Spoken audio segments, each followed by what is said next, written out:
todo mês, o Sol muda de signo, tá? No dia 22, nós vamos ter a estreia da temporada capricorniana, o Sol entrando no signo de terra regido por Saturno, Capricórnio, o último signo de terra da roda zodiacal. E a gente tem uma mudança bem intensa de temática. Toda vez que o Sol está em um signo, o foco da consciência coletiva se volta para este signo, né? Para as temáticas, para os temas deste signo. Né? E não é à toa que a gente está agora com as temáticas sagitarianas, de festas, né? De buscar nossas metas e etc e tal. O foco vai mudar agora, tá? A partir do dia 22. E toda vez que o Sol muda, eu faço um vídeo, né? O Sol não mudou ainda, mas ele vai mudar. Já faço antecipadamente para a gente estudar mais a fundo, profundamente o tema. Eu faço um vídeo falando do signo solar daquele mês, né? Nesse caso vai ser Capricórnio, eu vou me aprofundar no simbolismo de Capricórnio, com base nas mitologias antigas, tá? Porque a gente entendendo essas mitologias mais antigas, a gente consegue entender muito mais a fundo todo o simbolismo e a carga arquetípica do signo de Capricórnio. Vocês vão ver que Saturno é apenas um dos aspectos capricornianos, tá? E por que a gente tem toda essa temática aí capricorniana, simbólica de Capricórnio, né? A gente se pauta na mitologia. E o que a gente pode trabalhar de forma consciente? Muitas vezes Capricórnio é associado à carreira, ao crescimento profissional, às ambições, por ser um signo de terra. Mas vocês vão ver que é muito mais do que isso. Psiquicamente, Capricórnio é bastante complexo. Pois bem, mas vamos lá. Mas antes de começar, eu vou me apresentar. Eu sou Ellen Reis Mourão, psicoterapeuta junguiana, astróloga e oraculista. Eu trabalho com tarô, runas e baralho cigano. Siga o canal, se inscreva para receber o conteúdo onde eu falo bastante de astrologia, né? Mas eu também falo bastante de mitologia, de contos de fadas, que são temas ao longo de mais de 15 anos que eu estudo e me aprofundo durante todo esse tempo, tá? Então, curta, compartilhe, siga e se inscreva no canal, você não vai se arrepender. E já de antemão quero parabenizar os capricornianos, essa é a sua temporada, que vocês que tenham aí muitas bênçãos do sol, muita consciência, muita expansão, muita vida, né? Vocês estão passando pelo retorno solar de vocês. Pois vamos lá, né? A entrada do sol em Capricórnio, ela marca, lógico, uma mudança forte, né, no céu, uma mudança de temática. A gente sai dos temas sagitarianos, né, que é fogo, é expansão, e agora a gente vai um pouquinho mais de pé no chão, um pouquinho mais de critério, que é um elemento terra, tá? É um signo cardinal, logo ele vai iniciar um novo ciclo, né? Todo signo cardinal inicia uma nova estação. E iniciando uma nova estação, ele vai iniciar um novo ciclo que termina num signo mutável, tá? Que vai terminar, esse ciclo vai terminar em peixes, tá? E eu vou falar o que significa esse ciclo, porque Capricórnio, ele inicia o último quarto, tá? O fim, é um findar mesmo de ciclo, o último quarto da roda da mandala astrológica, tá? E eu vou explicar o que é esse último quarto da mandala astrológica, pra gente entender, ok? Além disso, nós temos aqui o solstício. No hemisfério norte, o solstício de inverno, e no hemisfério sul, onde nós estamos, o solstício de verão. Lá no hemisfério norte, então, a escuridão vai tomar conta. As noites são mais longas que o dia. E aqui no hemisfério sul, os dias são mais longos que a noite, tá? Esse é um tema muito explorado, os solstícios, né?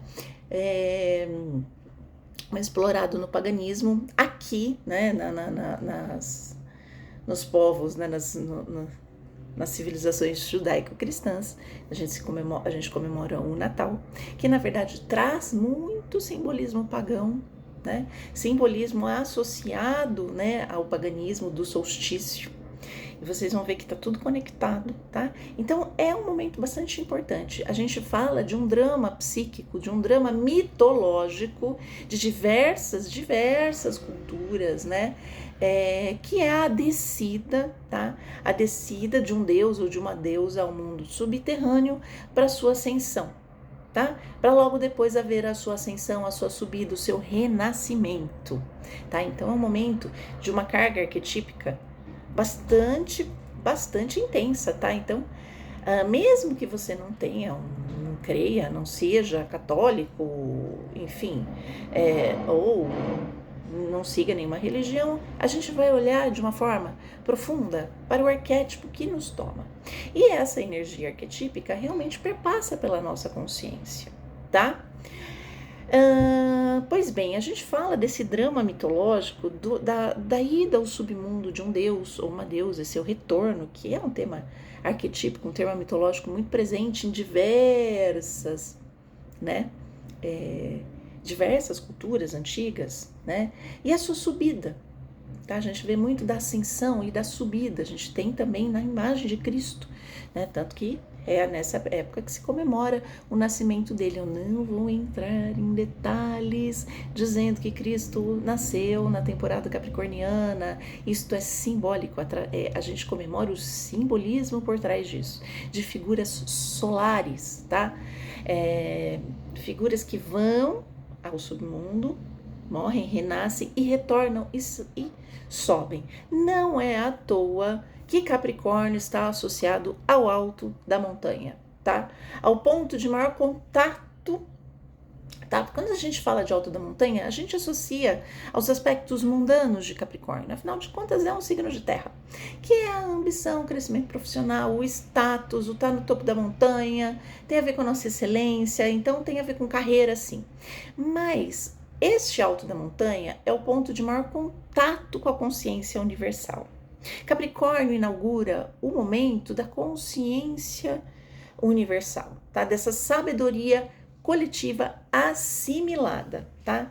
É um momento onde o ser inicia um retorno, tá? Que retorno? Um retorno simbólico, como um ser transformado, como um ser que passou por toda a jornada para começar a sua subida, ao crescimento da sua consciência, mas uma consciência mais universal, mais coletiva, tá? Esse último quarto da roda mandálica, né, que vai de Capricórnio até Peixes, tem a ver com o coletivo, tá? Com o coletivo, é o auge da consciência transformada e voltada para o coletivo. Não adianta você desenvolver toda a sua excelência, toda a sua capacidade e ela não ser colocada a serviço do coletivo, tá? Então, todos os deuses, né? Esse é um período onde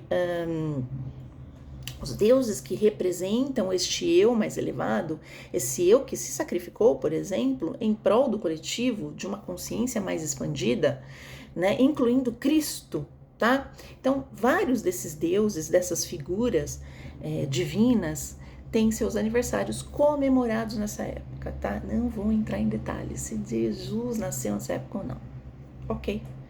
É o aspecto simbólico na qual eu me atenho. E esse aspecto simbólico, esse aspecto decisivo, tá? Ele é celebrado desde mais ou menos 3.000 anos antes de Cristo. Então ele tem uma força profunda nas nossas psíquicas, né? Na nossa psique.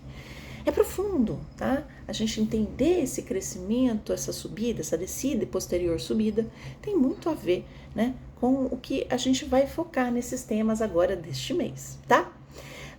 No calendário romano, por exemplo, no dia 25/12 se comemora o Sol Invicto, né? Que está associado ao deus Mitra, que é um deus persa indiano, tá? Hindu, tá? E se comemorava o Sol Invicto em homenagem, e os cristãos da época, né, de Roma comemoravam Cristo, né? Mas esse era um deus, uma divindade, né, que lutou com as forças sombrias, as forças quitônicas, né, e subiu e ascendeu, tá? Agora, dando esse exemplo, eu vou fazer uma viagem no tempo. A gente vai visitar as antigas civilizações para a gente ver como que eles encaravam, eles viam este período, tá, desta temporada de Sol em Capricórnio. Tá? E como que eles faziam as associações nesse período, como por exemplo na antiga Babilônia. Na antiga Babilônia, Capricórnio, tá? Lógico que eles utilizavam outro nome, eram associados a um deus que usava uma pele, uma roupa, uma roupagem, vamos dizer assim, uma capa de peixe, tá? Ele era um homem peixe, tá? E ele se chamava Ea, Deus Ea, ok? Esse era um deus, era o pai da civilização babilônica, para eles era extremamente importante. E vocês vão ver que daí você começa a entender o homem peixe, que depois é associado a cabra, bode, peixe, tá? Porque o símbolo de Capricórnio é uma cabra, mas não é qualquer cabra, é uma cabra com rabo de peixe, tanto que o seu hieroglifo tem aquela perninha que parece um rabinho de peixe, e vocês vão entender ao longo do estudo dessas civilizações, de como eles entendiam essa temática, o que representa essa cabra com cauda de peixe, tá? Então, para os babilônicos, ele tinha esta conotação, tá? Do homem peixe, que tem essa cauda ainda, né, voltada para as águas, tá? Capricórnio tem lá o pezinho, né, a sua raiz, né, suas pernas na água. Isso tem muito a ver com seu signo oposto, que é Câncer, né, que é um signo aquático. O que mais? Vamos então agora para o Egito. Na época da lua cheia, no signo de Capricórnio, tá? Lua cheia, o que representa a lua cheia? A lua cheia é uma oposição Sol e Lua. Então, na época que a Lua estava em Capricórnio e o Sol estava em Câncer e a Lua estava cheia, tá? Era um período que o Nilo voltava a ser abundante, tá? Então, começava a subir as águas do Nilo e a pesca era extremamente abundante neste período de lua cheia em Capricórnio. Olha que interessante. Então, o peixe tem essa associação forte, sim, com Capricórnio, essa coisa do alimento. Vocês vão ver que a cabra também tem muito a ver com alimentação, mas Capricórnio e alimentos não tem a ver com Câncer? Vocês vão entender um pouquinho melhor, tá? Isso. Então, o alimento, né? E era uma força de trabalho e de estrutura para os camponeses da época, tá? Os camponeses egípcios. Para eles, era necessário, uma fonte necessária de alimento e de manter a sua sociedade, tá? Sim, Capricórnio tem a ver com essa busca de alimento, né? Com essa fartura, nesse sentido de manter a estrutura da família e da sociedade. Capricórnio tem a ver com a casa 10 e seu oposto Câncer com a casa 4. E a casa 4 e casa 10 tem uma associação muito forte com figuras parentais, tá? Alguns dizem que a casa 4 é a mãe, outros dizem que a casa 4 é o pai e a casa 10 é o pai ou a mãe, etc e tal. O que interessa é que essas duas casas, esses dois signos, têm essa associação com os aspectos emocionais da nossa ligação familiar, que é Câncer, casa 4, né? Essa bagagem emocional, essa ligação, esse vínculo e os aspectos sociais da família, que é Capricórnio, casa 10. Os aspectos sociais, as estruturas familiares que compõem uma sociedade, tá? E eles não estão desligados, eles estão unidos, ok? Agora a gente vai lá para a Grécia, tá? Lá na Grécia, Capricórnio estava associado a Amalteia, tá? Quem era a Amalteia? A Amalteia era uma ninfa cabra, metade ninfa, metade cabra, que alimentou Zeus. Nada mais, nada menos que o rei dos deuses olímpicos, tá? Quando Reia, a mãe de Zeus, né? Ela escondeu Zeus de ser engolido, né?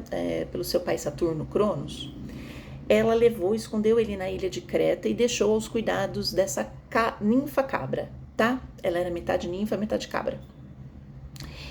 E a Amalteia, ela amamentou, ela alimentou Zeus, até que chegasse seu momento, ele se tornasse adulto e ele pudesse retornar e assim lutar contra o seu pai para resgatar sua mãe e os seus irmãos, tá? Como recompensa desse serviço, a Amalteia foi posta nos céus na constelação de Capricórnio. Vamos falar de Amalteia e vamos falar do simbolismo dessa cabra, tá? A Amalteia era meio cabra, meio ninfa e ela era irmã do deus Pan, tá? Então eles eram sátiros. O que são sátiros, tá? Sátiros eram metade bode, ou metade cabra, metade ninfa ou metade humano, tá?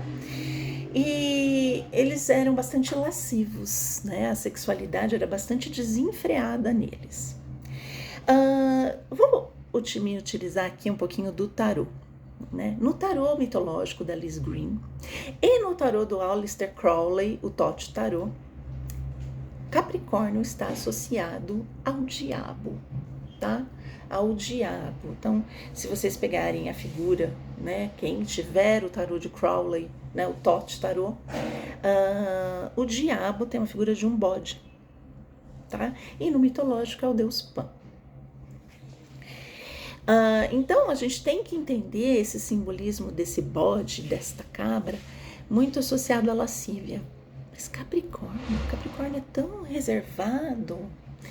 Na verdade, a licenciosidade sexual, eu já vou aprofundar nisso, vocês vão entender essa questão da lascívia. A gente está falando de signo de terra, gente, então tem a ver com aquela coisa do corpo, sim. Quando a gente fala de signo de terra, a gente só associa trabalho, não é?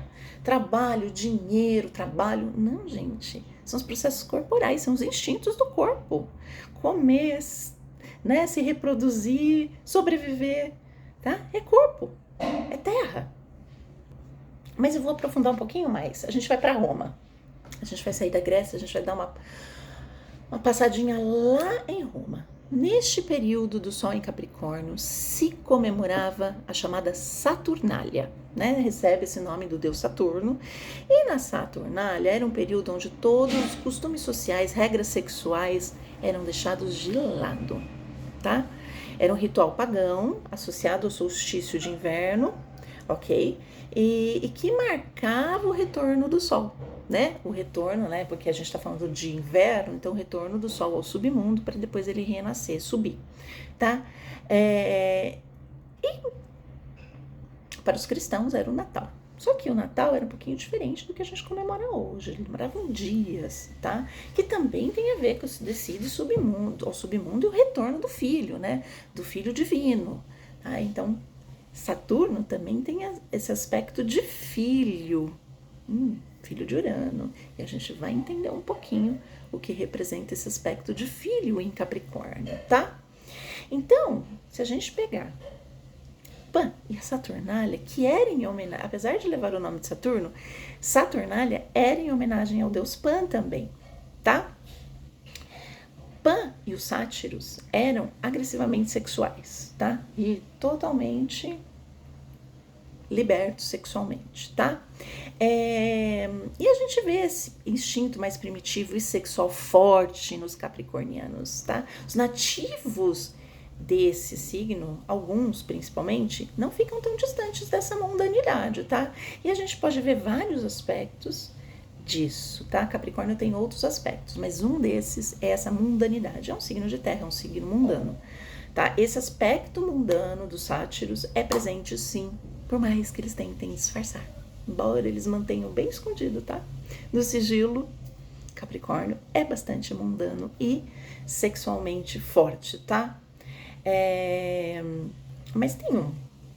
Mas vale a pena agora a gente aprofundar num mito de Pan.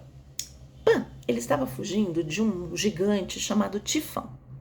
E ele, para escapar desse gigante, ele mergulha no Nilo, tá? Então, quando ele estava na água, fugindo desse gigante, a cabeça dele ficou para fora e a metade do corpo para dentro. Nesta metade que ficou para fora da água, no nível da água acima, ele criou uma cabeça de bode. E a parte de baixo, a metade inferior, ele se tornou um peixe. E daí nasce o bode peixe. Agora a gente vai entender que esse aspecto de bode, né, de cabra, é nessa parte superior, mas a parte inferior está associado ao peixe. A gente vai entender um pouquinho mais. No cristianismo, a gente comemora o quê? O aniversário de Cristo, o nascimento do Cristo, certo? No solstício de inverno, no solstício de verão aqui. O que acontece com isso, né? Cristo nasce, teoricamente, né? Vamos dizer assim, simbolicamente, por favor, o Cristo. Né? Não sei historicamente, tá, gente? Nasce no Sol em Capricórnio.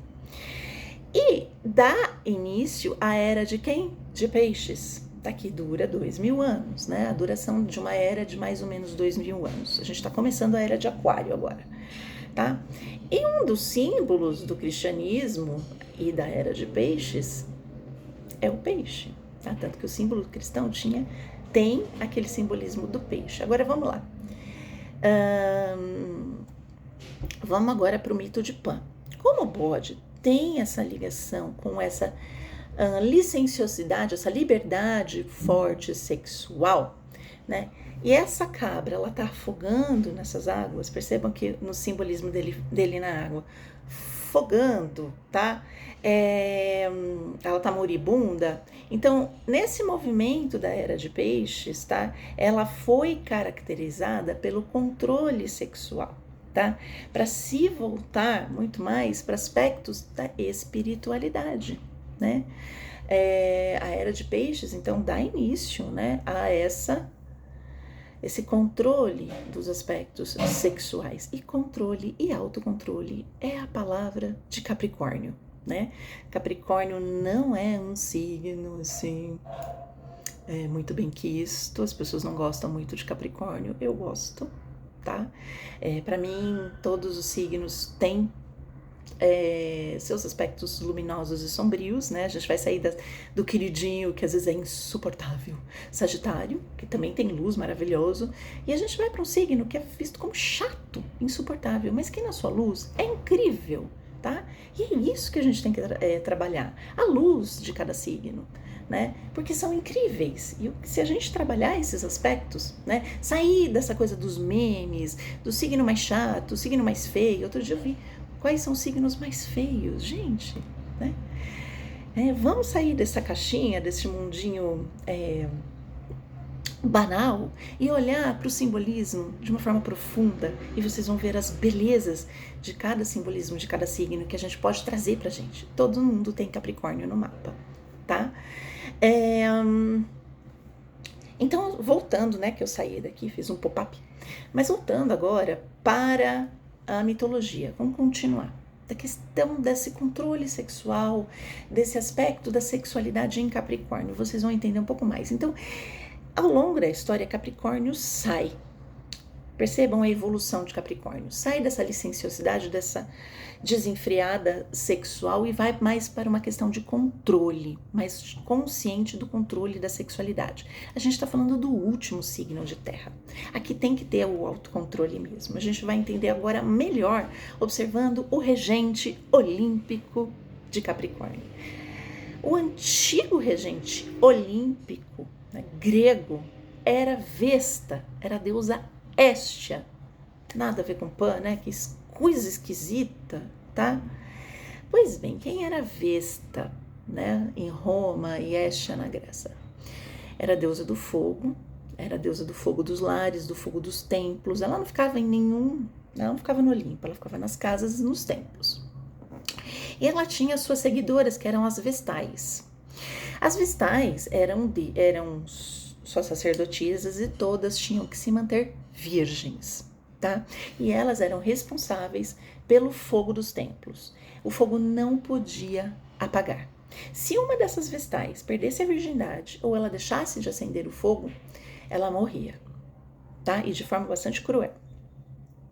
Alguns estudiosos dizem que essas Vestais eram antigas prostitutas que foram levadas ao templo de Hestia Vesta para se tornar uma das suas serviçais. E se a gente pegar a questão do fogo, o fogo sempre teve uma associação muito forte com a sexualidade, né? Mas aqui a gente está falando do fogo espiritual. A gente pode pensar e fazer uma associação com a Kundalini, né? Muitos yogis trabalham a questão dessa prática do fogo da sexualidade para acender a consciência, né? Que é uma subida dessa energia sexual até a consciência, né? E vejam só, a gente está falando do signo da subida, né? Então a gente está falando do controle, né, sexual aqui e de instintos mais primitivos, né? Eu vou colocar sexual, mas a gente também pode falar de instintos bem mais profundos e primitivos de Capricórnio, do sexo, né, em Capricórnio, mas que são controlados de forma ao crescimento da consciência e da espiritualidade, tá? né? O fogo também tem essa ligação com o espírito, tá? Então, sim, tem a ver com... A gente pode falar de 2 aspectos em Capricórnio. Da restrição e do bloqueio sexual, né? De uma moralidade muito forte, mas também do controle consciente, o autocontrole dos instintos mais primitivos, né? Para um alcance maior da consciência. Pois bem, então se a gente pegar todos esses aparentemente distantes, né, todos esses aspectos ligados a Capricórnio, como Vesta, Pan e Amalteia, e Vesta e Saturno, que é o regente atual de Capricórnio. Saturno como aquele grande castrador, como aquele grande autocontrolado, severo, rígido, sim, tem esses aspectos em Capricórnio, tá? A gente vai ver que eles coabitam nos capricornianos. Então, o que a gente vê hoje em Capricórnio, né? Que Capricórnio tem essa mistura desses elementos. Muitas vezes são guiados pelas paixões, pelos desejos selvagens dos sátiros, tá? Mas vivendo em uma época que esses desejos devem ser discretos, que esses desejos devem ser cuidados, que deve se ter cuidado, tá? Bem dosados, cuidadosamente dosados, para evitar uma humilhação pública ou uma terrível punição, tá? A gente está falando de domar desejos e de domar paixões, né, mais instintivas em prol de um coletivo, tá? Em prol de uma convivência coletiva. Aqui sim, a gente pode falar de tabus, afinal de contas, Saturno, ele é castrador, ele é limitador, pode, a gente pode estar falando dos tabus para uma melhor convivência, né? Hoje a gente fala de questões de estupro, de outras atividades sexuais que são hoje aberrações. Então, esse controle desses desejos mais instintivos e bastante sombrios, né, hoje precisa do autocontrole mesmo, para que a gente consiga viver em sociedade. Tá? Então, esse controle, esse autocontrole, a gente pode ver Capricórnio, né? Tanto no aspecto positivo quanto no aspecto sombrio. Então, de forma consciente, o que a gente tem que trabalhar? O autocontrole, a determinação, né? Porque assim, domar hábitos, domar instintos bastante difíceis em nós, né? Bastante primitivos, até como o ódio, a raiva. Até porque Marte está exaltado em Capricórnio, Marte é a raiva, o sexo, o impulso, né? Tá domado aqui em Capricórnio, ele tá bem em Capricórnio, porque Marte em Capricórnio, ele tá bem dosado, eles têm uma ação mais cautelosa, uma ação mais autoconsciente, uma ação mais controlada, né? E uma ação mais reprimida, que é importante, às vezes a gente dá uma refreada em alguns pontos aí, né? Menos ódio, menos raiva, né? Menos impulso, menos impulsivo, tá? Então, este é um signo que a gente aprende que a gente precisa domar alguns instintos, como o ódio, a raiva e o sexual, em prol, né, deste convívio da sexualidade, né, da humanidade, da coletividade.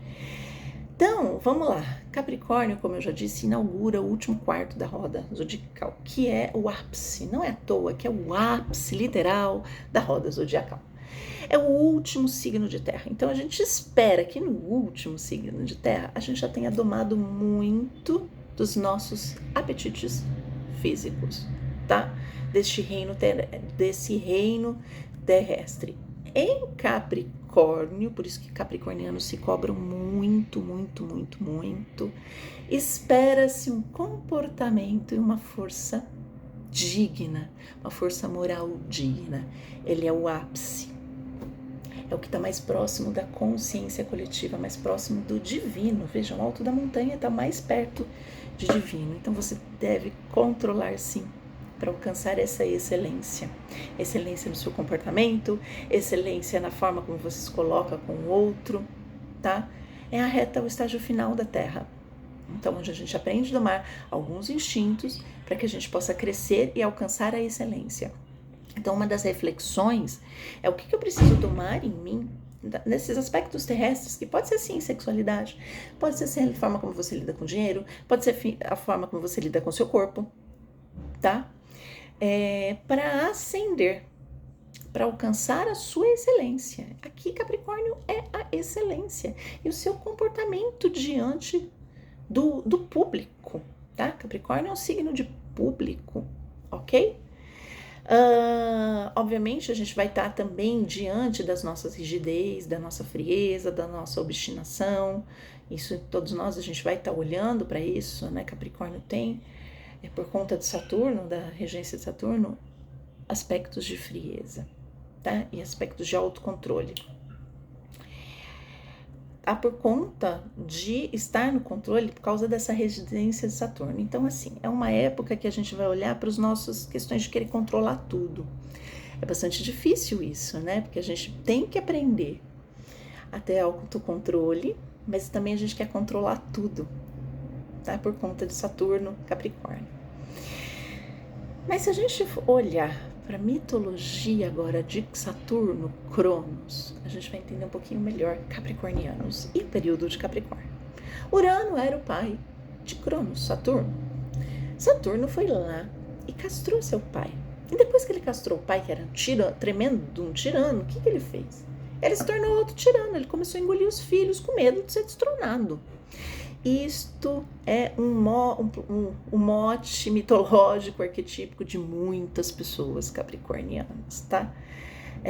Muitos, ao longo do tempo, começam a perpetuar o ciclo de tirania, tá? Muitos podem se tornar exageradamente protetores e controladores de seus filhos. Seus filhos podem ser filhos biológicos, projetos, entre outros, extremamente castradores, extremamente controladores de seus filhos e acabar perdendo ou engolindo esses filhos no processo, engolindo a sua criatividade, né? Engolindo essa criação, tá?